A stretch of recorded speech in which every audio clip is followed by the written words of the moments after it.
Ada terdakwa ada pertanyaan kepada ahli yang saudara hadirkan hari ini, silakan. Saudara juga punya hak untuk bertanya. Izin yang mulia. Ya. JPO izin. Saudara ahli, delik itu kan ada perbuatan dan ada mens rea, niat. Kalau salah satunya tidak ada, masihkah bisa menjadi delik atau suatu yang salah satunya nggak ada? Katakanlah perbuatannya ada tapi tidak ada niat jahat di balik itu, bisakah menjadi perbuatan hukum? Mohon izin yang mulia.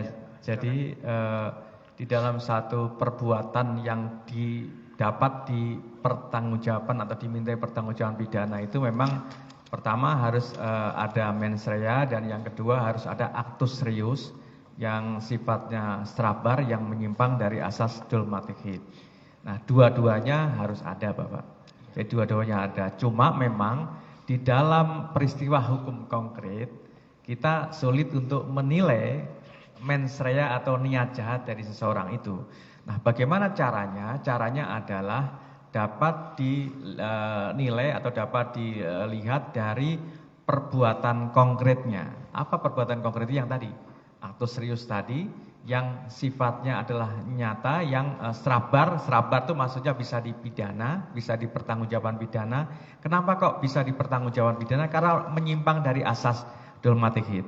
Contohnya tadi menyimpang dari asas yang tercantum di dalam asas-asas yang tadi sudah saya sampaikan.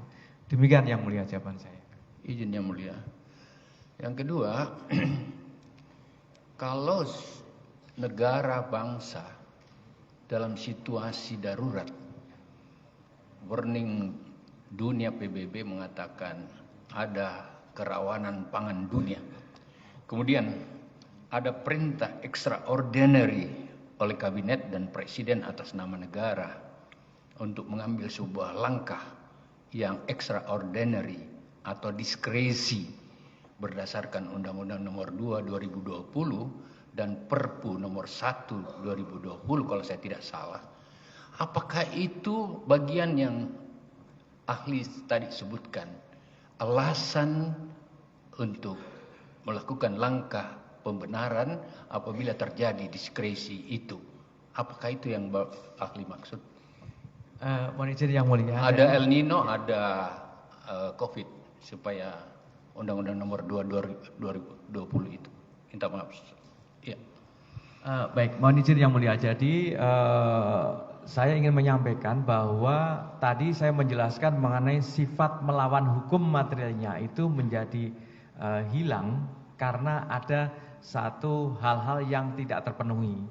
Di dalam hal yang tidak terpenuhi itu berkaitan dengan asas-asas tadi, Bapak. Asas keadilan, asas kepentingan umum, asas kepatutan dan seterusnya tadi. Nah, yang paling penting yang menjadi koridor adalah apakah dalam pemenuhan hal-hal yang tadi saya sampaikan tadi untuk kepentingan umum dan seterusnya tadi apakah melanggar norma aturan yang ada ataukah tidak. Kalau memang ternyata itu terjadi, ya maka sifat melawan hukumnya bisa hilang karena terpenuhinya asas-asas sebagaimana yang tadi saya sampaikan. Demikian yang mulia. Izin yang mulia. Ini perintah presiden, ini perintah kabinet, ini perintah negara. Dan kalau itu terjadi dan ini benar, apakah bawahan, katakanlah menteri, hanya menteri sendiri yang bertanggung jawab atau negara bertanggung jawab? Seku presiden itu, saya mau tanya ahli.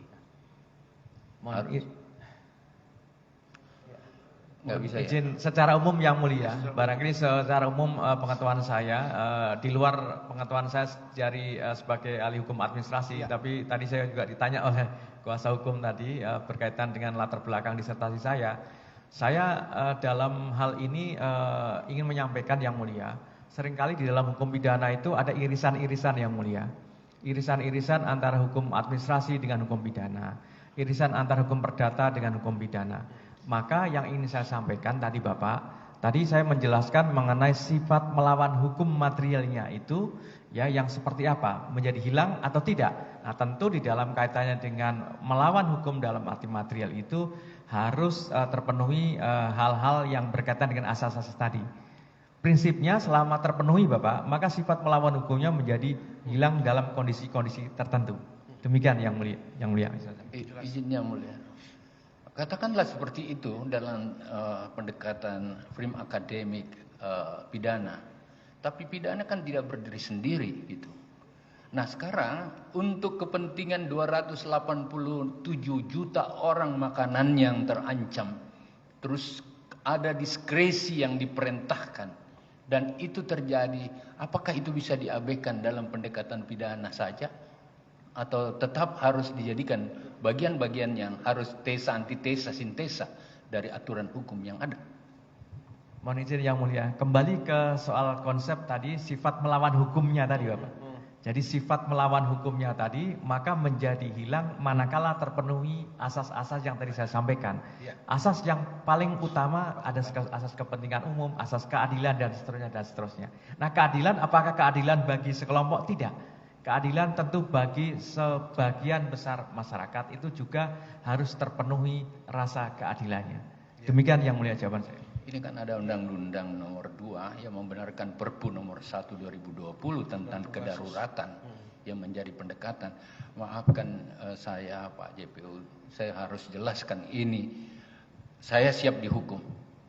Cuman memang saya berharap ini harus dilihat dalam konteks kepentingan nasional. Bapak adili saya dalam Indonesia yang lagi normal, sementara pendekatan yang saya lakukan pada saat saya menjadi menteri adalah kepentingan negara, kepentingan rakyat yang 287 yang terancam, dan semua bisa selesai. Maafkan saya. Oleh karena itu, katakanlah kalau ada yang mengatakan hari paksa, kalau bawahan tidak mau lakukan, dia harus diganti. Kan ada komisi ASN, ada komisi PT-UN, ada komisi ombudsman yang bisa tempatnya untuk seseorang lari untuk melakukan bahwa saya tidak mau dengan itu. Atau minimal, maaf ini kalau agak masuk ke Bapak, minimal dia konsultasi atau kembali bertanya sama saya.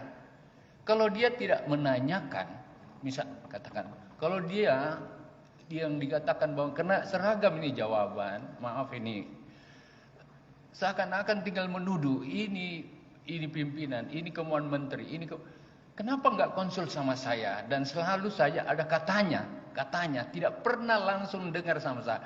Pada pendekatan pidana itu termasuk delik pidana atau itu sesuatu yang harus dikaji lebih jauh? Apakah ini masuk pada pendekatan yang pertanggungjawaban pidana ke saya, kepada pimpinan, atau kayak ini sesuatu yang katakanlah tadi harus mendapatkan pendekatan hukum yang berbeda? Itu yang saya mau tahu dari. Mohon izin yang mulia. Tadi saudara pahami pertanyaan tadi. Saya bisa memahami yang mulia. Tadi intinya yang ingin saya tegaskan dan saya sampaikan kembali bahwa terkait dengan pertanggungjawaban pimpinan ataukah bawahan Bapak, itu tadi saya sudah sampaikan patokannya adalah ketika ada perintah dari pimpinan dan bawahan sudah melaksanakan perintah dengan itikat baik, maka ini sudah bergeser. Tentu bawahan tidak bisa dimintai pertanggungjawaban. Sebaliknya, kalau ternyata perintah yang disampaikan oleh pimpinan itu A misalkan, tapi ternyata bawahan tidak melaksanakan perintah yang disampaikan oleh pimpinan A itu menjadi B misalkan, dan tidak sesuai dengan itikat baik tadi, maka bergeser pertanggungjawabannya menjadi pertanggungjawaban bawahan. Demikian yang mulia. Ya, izin lanjut, masih terkait dengan itu. Kalau hanya katanya akan dinonjokkan, katanya ini perintah, katanya, kata-katanya, atau tidak pernah mendengar perintah langsung dari seseorang yang didakwa masalah hukum itu, katakanlah saya tidak pernah mendengar secara langsung ini perintah, kumpul uang, beli ini, karena ini bagian-bagian dari operasional teknis di mana menteri tidak terlibat. Apakah masih itu menjadi bagian dari pertanggungjawab pidana kepada saya? Kata-katanya itu bisakah dijadikan pendekatan sebagai delik atau seperti apa menurut aturan hukum yang ada. Karena tidak pernah ada yang mendengar langsung dari mulut saya. Ya. Mohon izin yang mulia, tadi saya ditanya juga oleh penasihat hukum sebelumnya dan juga dari jaksa penuntut umum. Tapi yang lebih banyak tadi dari penasihat hukum bahwa inti dari apa yang ingin saya sampaikan berkaitan dengan apa yang tadi Bapak sampaikan itu adalah perintah yang tadi diberikan itu memang betul dari pimpinan kepada bawahan. Kalau kemudian ternyata, ya sebagaimana penjelasan sebelumnya, pimpinan tidak pernah memberikan perintah sebagaimana dimaksud dan kemudian dilaksanakan berbeda oleh bawahannya, maka pertanggungjawabannya menjadi bergeser, Bapak. Pertanggungjawabannya menjadi bergeser, bawahanlah yang kemudian bertanggung jawab terhadap apa yang dilakukan oleh bawahan tanpa perintah dari pimpinan. Demikian yang mulia jawaban saya. Yang terakhir, Ya. yang mulia, izin JPU. Dan itu harus dibuktikan sebaliknya. Betul yang mulia. Harus dibuktikan sebaliknya. Harus dibuktikan sebaliknya. Betul yang. Silakan.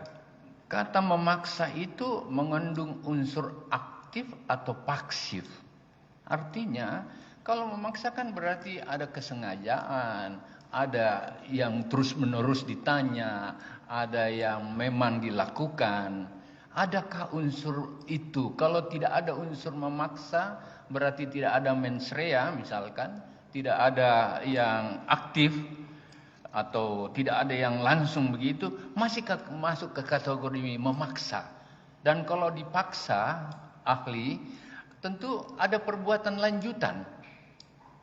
Nah, kalau tidak ada perbuatan lanjutan dari itu, masihkah ada kategori memaksakan itu sesuatu atau hal lain begitu? Yang terakhir. Mohon izin yang mulia, memaksa itu merupakan kata, ya, ada awalan ya, yang suku dasarnya atau kata dasarnya adalah paksa. Itu menunjukkan bahwa ini ada perbuatan yang sifatnya aktif dilakukan oleh siapa? Oleh subjek adresat sebagaimana dimaksud dalam pasal 12 huruf E itu. Demikian jawaban saya yang mulia. Terima kasih banyak.